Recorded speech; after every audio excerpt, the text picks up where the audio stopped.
Morning news never interested me much. Just a bunch of talking heads spinning the same stories in different ways. Politics, scandals, business collapses, celebrity drama. It was all just noise, something playing in the background while I drank my coffee before heading off to work. But that day, the news found me. It started like any other morning. I sat at the kitchen table, scrolling through my phone, barely paying attention to the TV droning on in the background. The usual fluff, weather updates, traffic reports, some segment about a local bakery giving out free muffins. The kind of thing that filled time until real news happened. Amanda had already left. My wife, my perfect wife, was always up early, heading into the city for another busy day in the high-stakes world of public relations. It was a job that required her to be polished, poised, and permanently attached to her phone.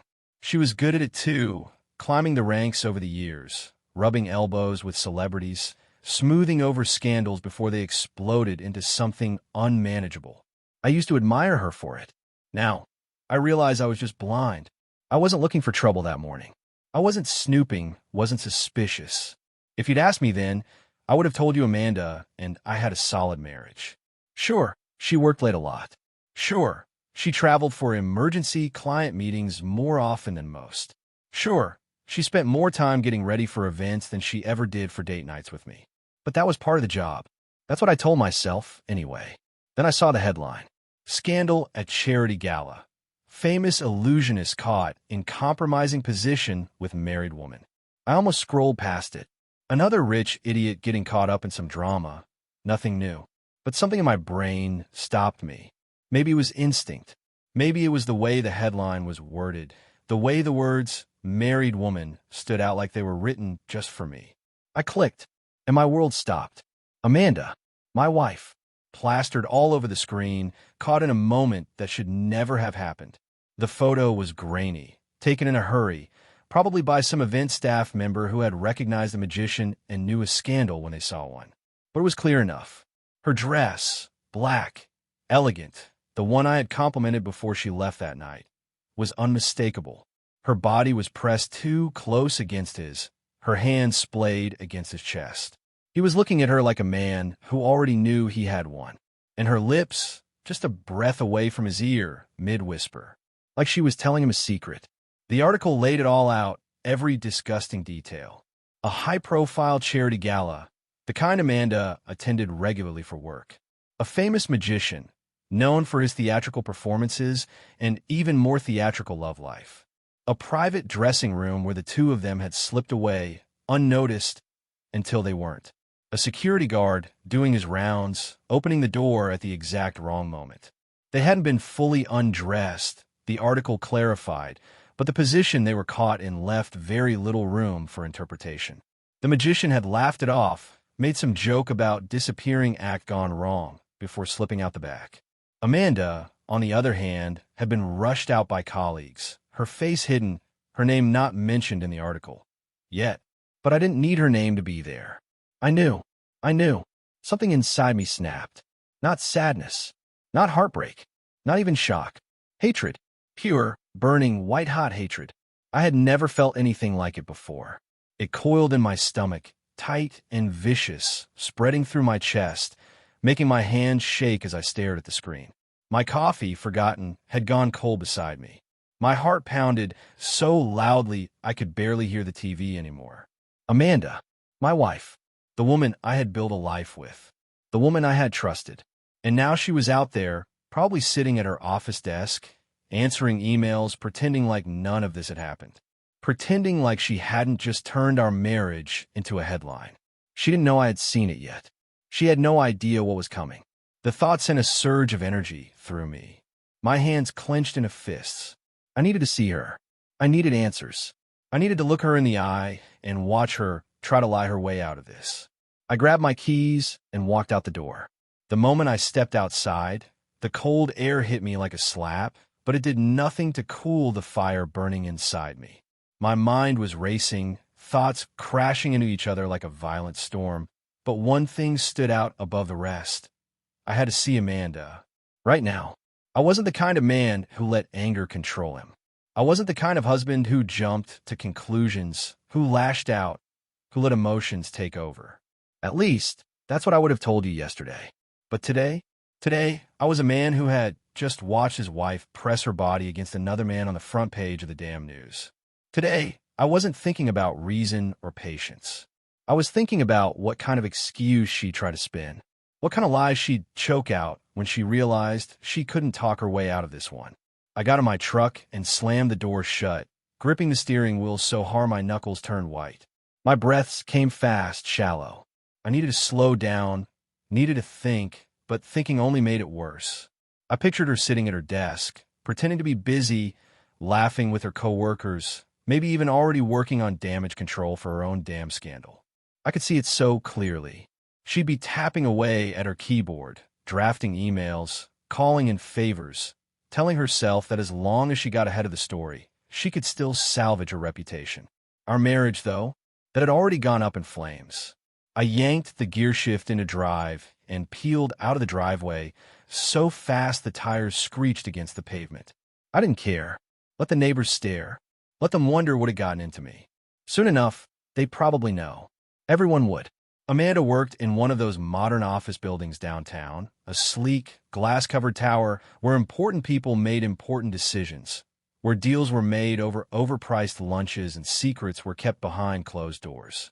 I had been there plenty of times before, dropping off forgotten items, picking her up for surprise dates, meeting her coworkers at the occasional office party. But today, I wasn't coming to bring her coffee or kiss her hello. Today, I was coming to confront my cheating wife. The drive felt like a blur, my mind replaying that damn photo over and over again. The way she was leaning into him, the way his hand was just barely visible on her waist, the way she had looked so comfortable, so familiar with him. How long had it been going on? I gritted my teeth, my jaw so tight it felt like it might snap. Had she been lying to me for months? Years? Had every late-night work event, every last-minute meeting, every business trip been a carefully crafted excuse to sneak away with some other man? The magician. I almost laughed at the absurdity of it. Out of all the men she could have thrown our marriage away for, she picked him?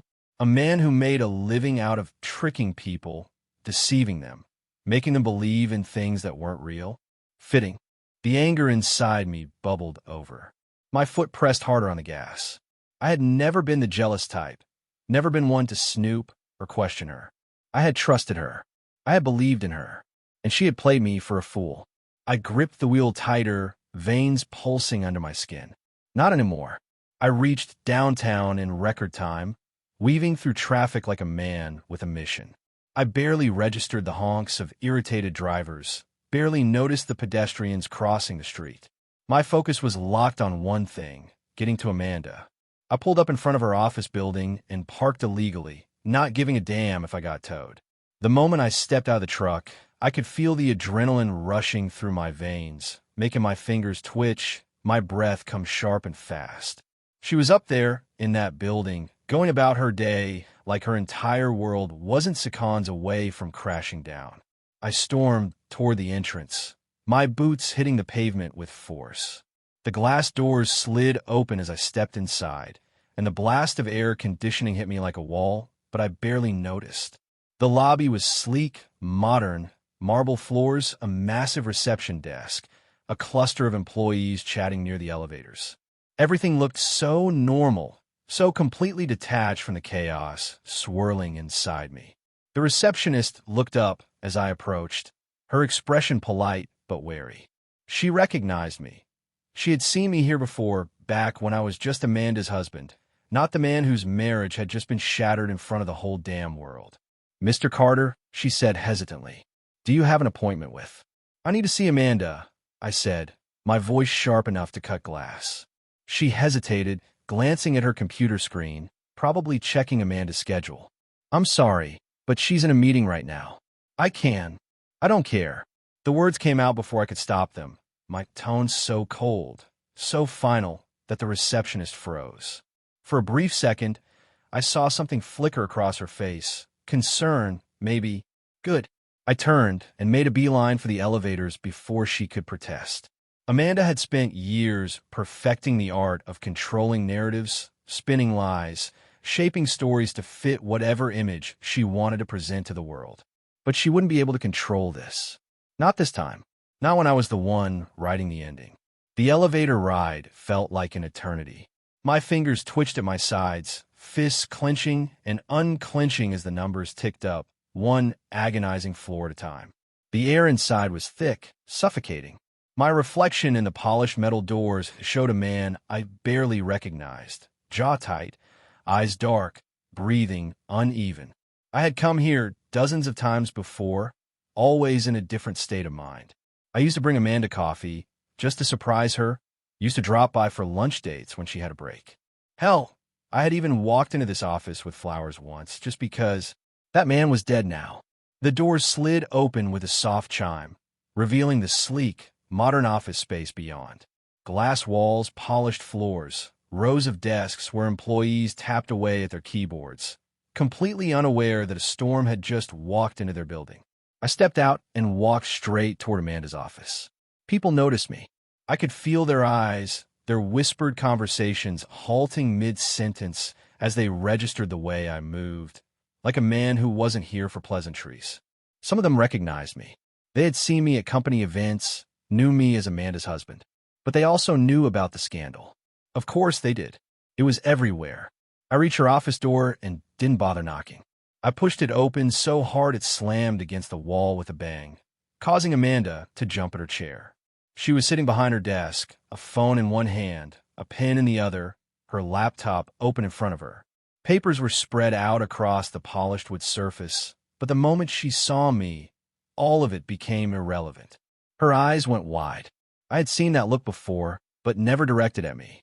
It was the look of someone who had been caught. The look of a woman who knew exactly why I was here. "James," she started, but I cut her off. "Don't." Just one word, but it sliced through the room like a blade.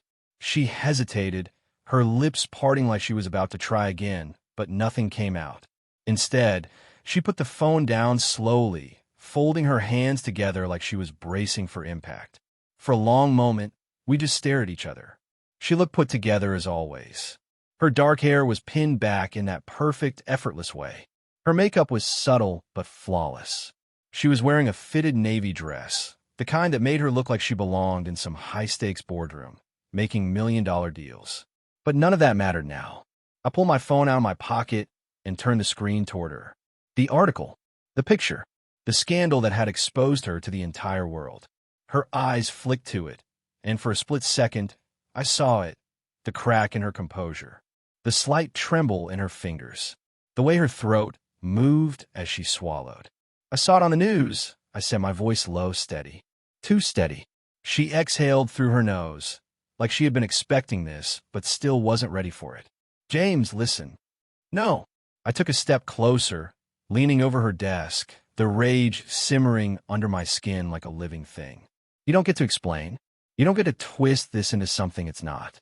I saw the picture, Amanda. I read every disgusting word of that article. I know what you did." Her mouth opened, closed. Then she sighed, reaching up to rub her temples like she was dealing with a headache. "I didn't sleep with him," she finally said. I laughed. Actually laughed. A short, bitter sound that held no humor at all. "Is that supposed to make me feel better?" I asked, voice sharp enough to cut. "Is that your grand excuse?" "Oh, I didn't actually sleep with him, so it doesn't count." She flinched just barely. Then she straightened her shoulders, locking eyes with me, that old PR-trained confidence creeping back in. I made a mistake. A mistake. I stared at her, almost in disbelief. "A mistake," I repeated, the words tasting like ash in my mouth. She nodded, slow, careful. "It was nothing. I had a little too much to drink." He was charming, and I wasn't thinking clearly. It was stupid, and I regret it. I had expected lies, excuses, but hearing them come out of her mouth, so calculated, so practiced, it made my blood boil all over again. "You weren't thinking clearly?" I echoed, stepping around the desk now, forcing her to look up at me. "Tell me something, Amanda. How many times have you not been thinking clearly? Was it just this once? Or are you not thinking clearly on those late nights at the office? Those weekend business trips? Those emergency meetings that somehow always came up at the last minute?" She shook her head, pressing her lips together. "James, stop." "No," I snapped. "You don't get to tell me what to do. You don't get to decide when this conversation ends. You lost that privilege the moment you let another man put his hands on you. Her jaw tightened. I already said I regret it. And I already said I don't care. Silence. Heavy. Unbearable. I could see it now, the wheels turning in her head. She was trying to find the right words, the right angle. She wasn't talking to me as her husband anymore. She was talking to me as a problem she needed to handle. A scandal she needed to contain. I took a step back, shaking my head. You know what the worst part is? She didn't answer. The fact that you probably would have told me, eventually, if you thought you could control the narrative. If you thought you could spin it into something forgivable. Amanda let out a slow breath, her hands gripping the edge of her desk. James! But you didn't get that choice, did you? I cut in, because the whole world found out before I did. Her eyes flickered, just for a second, and that was all I needed to know. It wasn't that she regretted cheating. It was that she regretted getting caught. Something inside me snapped into place. I had come here for answers, for explanations, but there was nothing left to explain, nothing left to say. Amanda had already made her choice. Now it was time for me to make mine. I turned, walking toward the door. James, wait, she said, and for the first time, I heard something real in her voice. Not just frustration, not just damage control. Fear. I stopped, just for a moment, but I didn't turn around. We can fix this, she said quickly, her voice softer now. We can get through this. I didn't laugh this time. I just walked out the door.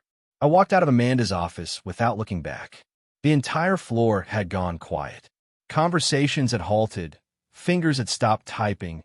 Eyes followed me as I moved through the space like a storm passing through, leaving destruction in its wake. I didn't care. Let them stare. Let them whisper. Let them take their little notes and send their little messages. It didn't matter anymore. The moment I stepped into the elevator, the doors slid shut, and for the first time since I saw that damn headline, I was alone. Just me and my own reflection in the polished metal. I barely recognized the man staring back. Jaw clenched so tight, I could feel the pressure in my skull. Eyes dark, hollow, but burning at the edges. Breathing heavy, nostrils flaring like I had just finished a fight that hadn't even really begun. I had come here ready for war, expecting a battle that would end with shattered glass, raised voices, things thrown across the room. But Amanda, she hadn't fought me. Not really. She had done what she did best. She had managed me. Even in the face of absolute proof, she had acted like this was just another problem to handle, just another spin job to get under control. I wasn't a husband to her in that office. I was a PR disaster, a headline she needed to rewrite before it did too much damage to her. And that, more than the cheating itself, made me sick. The elevator doors slid open on the ground floor, and I stepped out into the lobby, my movements stiff, mechanical. People passed by me, oblivious to the nuclear fallout happening in my head. I needed air. I walked straight outside, the cold hitting me again like a slap. I inhaled deep, trying to clear my head, but the rage sat heavy on my chest, refusing to budge. I was still gripping my phone so tightly it hurt. I looked down at it, at the damn article still open on the screen, and before I could stop myself, I swiped over to Amanda's messages. There it was. A text she had sent me last night, just before she left for the gala. I'll be home late. Don't wait up. Love you. My stomach turned. Love you. I almost laughed. Almost. But the sound that came out wasn't humor. It was something else. Something dark, bitter, something that felt too much like the sound of man breaking apart from the inside. How easy it had been for her to say that. To type out those words with no hesitation. No guilt. No second thought. Had she already known then? Had she planned it? Or had it just happened? I squeezed my eyes shut, tilting my head back toward the sky, exhaling hard. It didn't matter. The why didn't matter anymore. All that mattered was what came next. The decision. I got in my truck, slamming the door shut behind me. My hand was shaking as I started the engine, the vibration of it rumbling through my bones. I could go home. I could sit in our house, my house, and wait for her to come back. Wait for her to try and spin this all over again. Or I could make a decision now.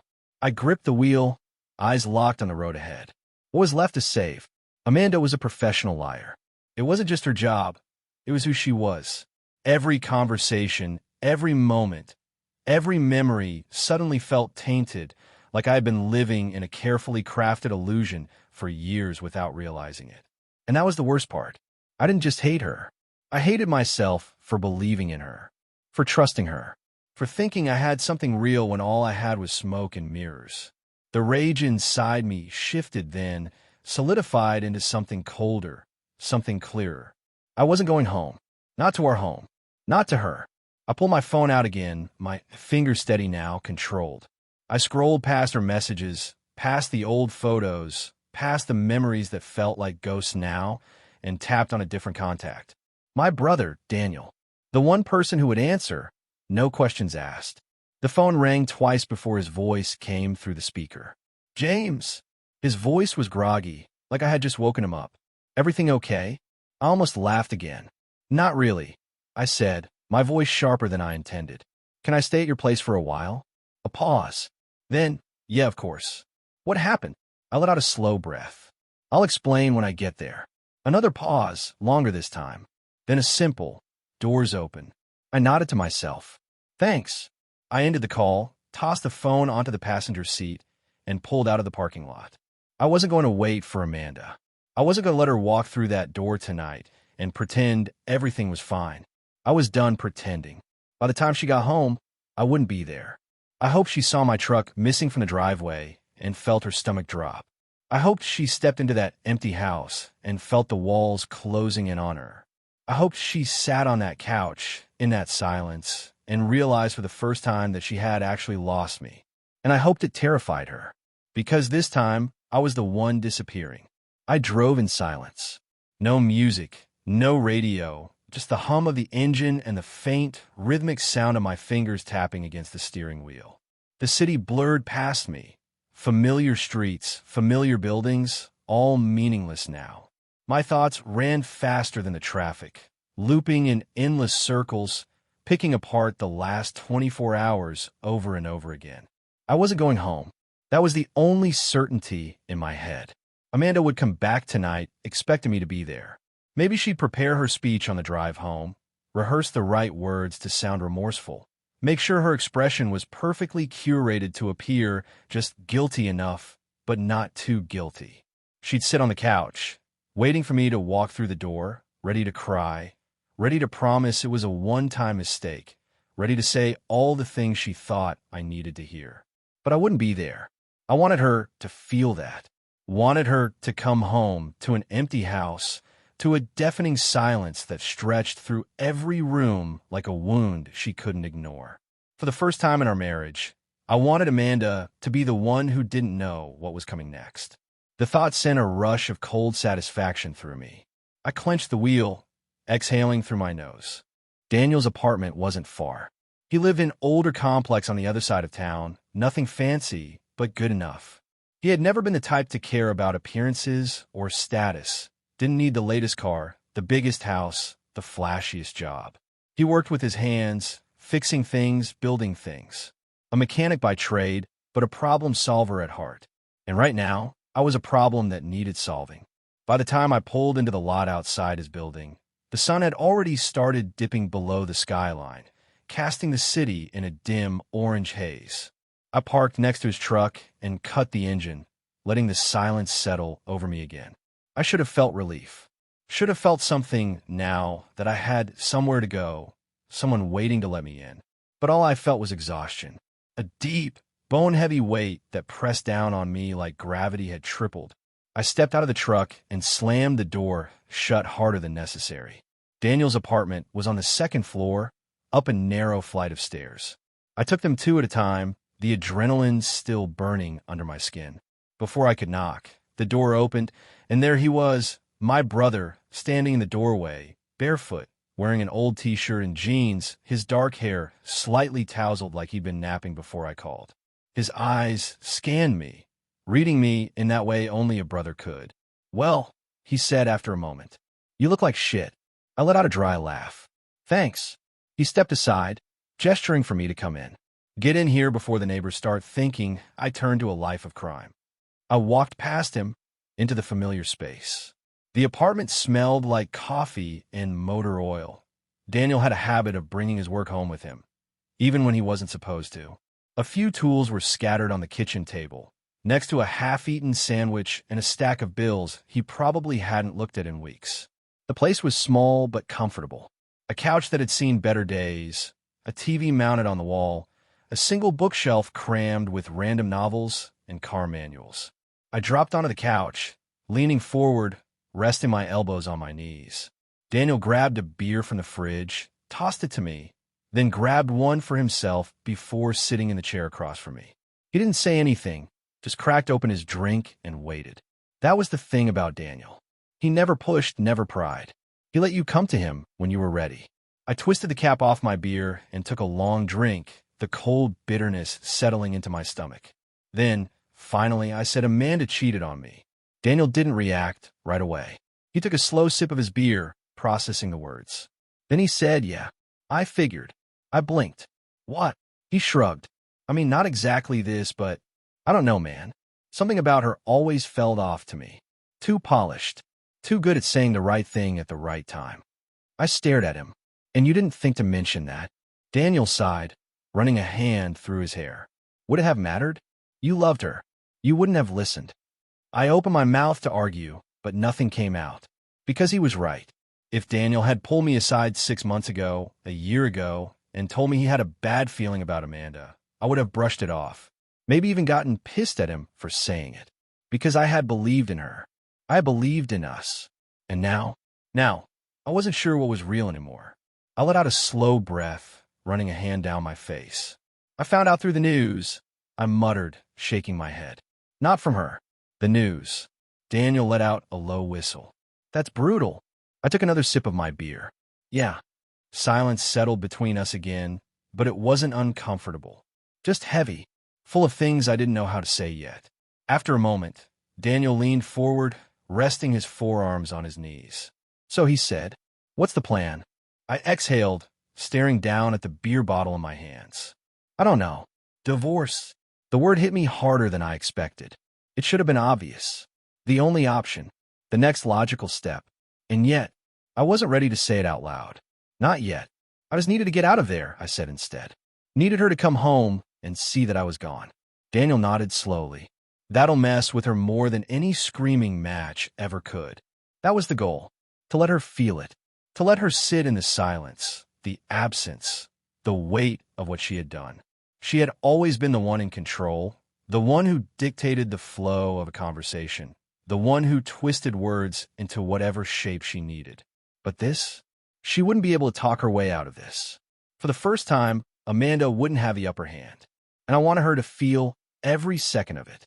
I leaned back against the couch, staring at the ceiling, the anger still there, but shifting into something sharper. This wasn't over. Not by a long shot. I didn't sleep that night. I sat on Daniel's couch long after he had gone to bed, the room dimly lit by the glow of a single lamp. The apartment was quiet, except for the occasional creak of the walls or the faint sound of a car passing outside. I should have been exhausted. My body ached from the tension, my mind heavy from everything I had learned today. But every time I closed my eyes, all I could see was that damn picture. Amanda, her lips near his ear, her hand on his chest.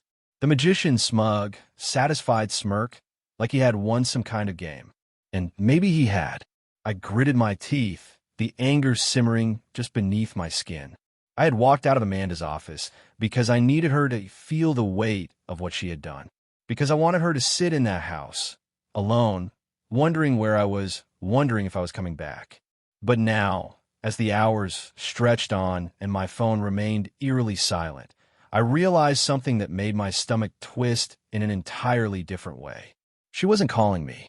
She wasn't texting, wasn't apologizing, wasn't trying to fix this. I pulled my phone out of my pocket and stared at the screen. No new notifications. No missed calls. Nothing. A slow, cold realization settled over me. She knew I had left. She knew I had seen the article.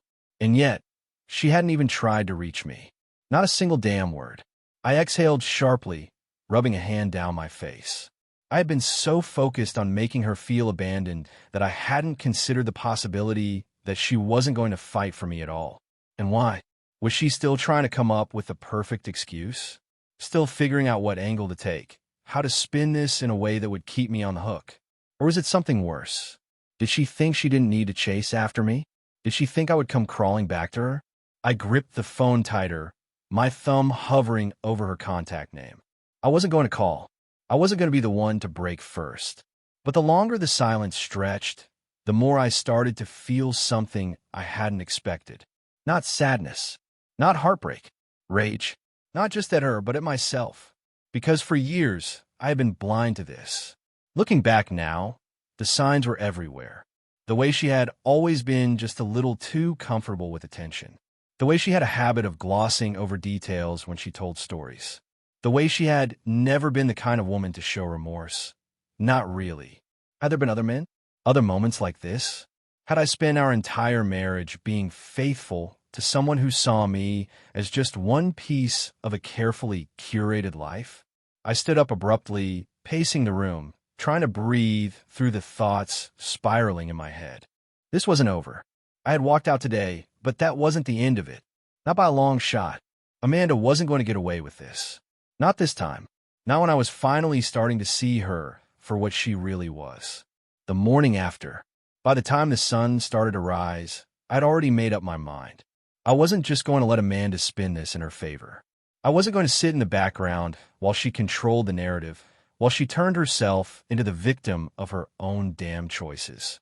She wanted to play games? Fine. I was done playing nice. Daniel emerged from his bedroom sometime around 7, rubbing his face as he yawned.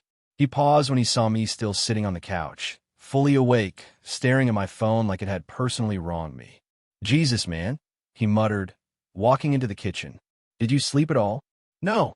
He opened the fridge, pulled out a carton of orange juice, and took a swig straight from it. So what's the plan? I finally looked up. I'm going home. Daniel raised an eyebrow. To talk to her? To see what she does? I corrected. To see if she even tries to explain herself. To see if she has the nerve to look me in the eye and lie to me again. Daniel set the carton down, leaning against the counter.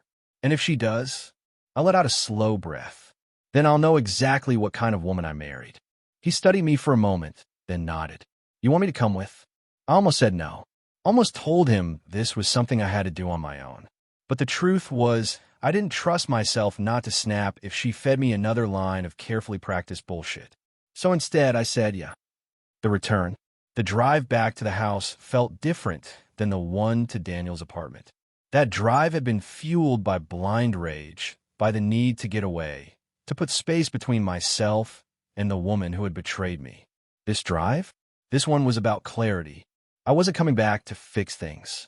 I wasn't coming back to forgive her. I was coming back to end this on my terms. Daniel pulled into the driveway beside my truck, and we sat there for a moment, just staring at the house.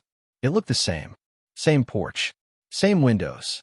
Same front door I had walked through 1,000 times before. And yet, it didn't feel like home anymore. It felt like a crime scene. I stepped out of the car, my movements slow, deliberate. My hands weren't shaking this time. My mind wasn't foggy with anger. I was in control now.